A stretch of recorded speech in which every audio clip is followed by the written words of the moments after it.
Touching the truth.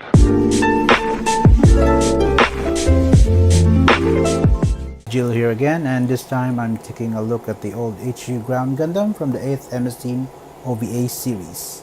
So first off, this kit came with 2 sticker sheets, and I only used the stickers for the shoulder joint, the eye stickers, camera stickers, and the 08 for the shield.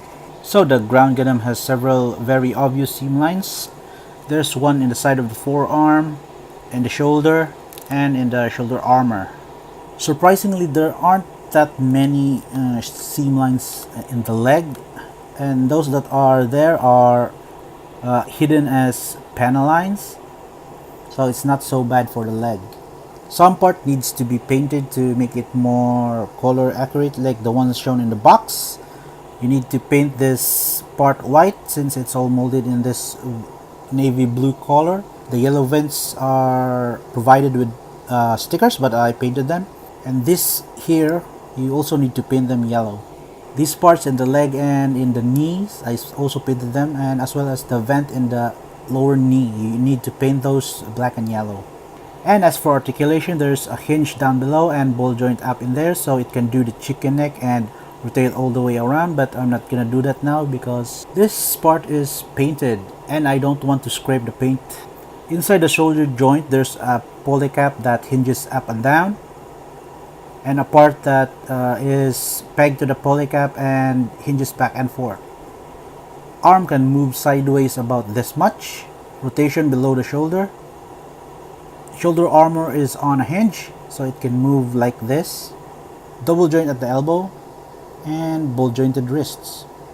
And the arm can rotate all the way around.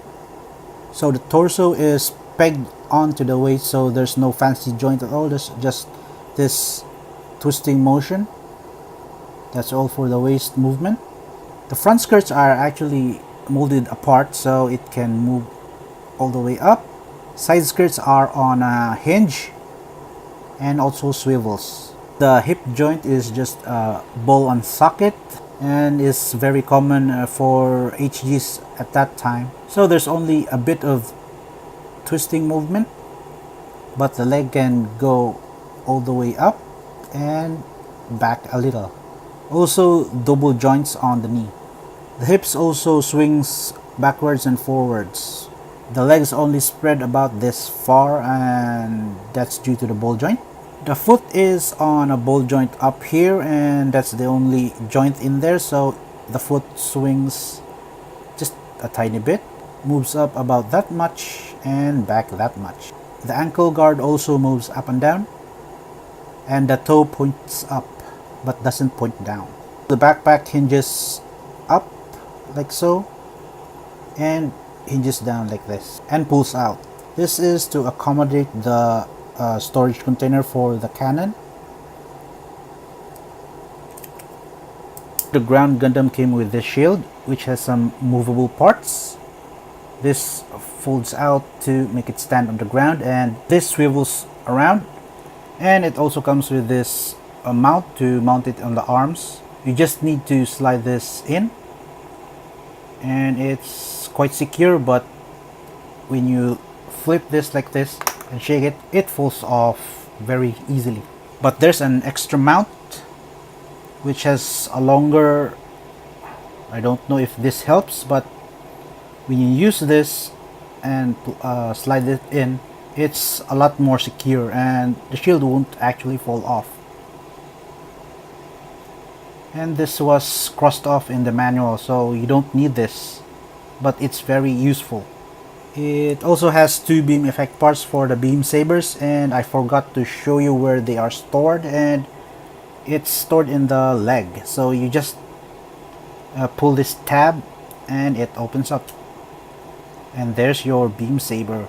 It also comes with this 100mm machine gun, which has some movable stock and secondary movable handle. It also comes with a trigger finger hand, but it doesn't have a cover. And the main attraction of this kit is its container, which contains the 180mm cannon. You just need to open this like so, pull the tray or the rack out and you assemble this. Pull everything out. This part goes inside here like so, and you move the handle down. Insert this barrel inside and attach the other barrel. And I almost forgot the ammo, and that's his 180mm cannon.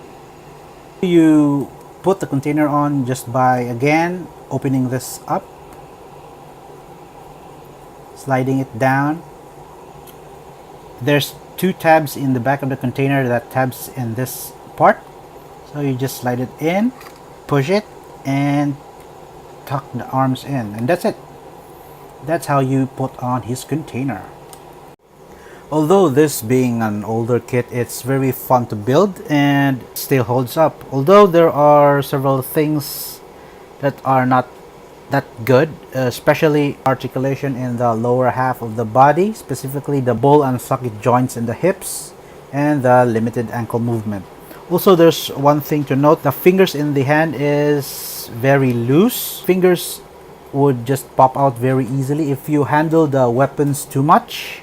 And hopefully those shortcomings will be remedied in the upcoming Revive release of the Ground Gundam. And I'm very much excited to get that one as well. And that's it for this brief look of the HG Ground Gundam, the old one. And if you like this video, hit like, comment down below, and subscribe for more videos to come. Bye!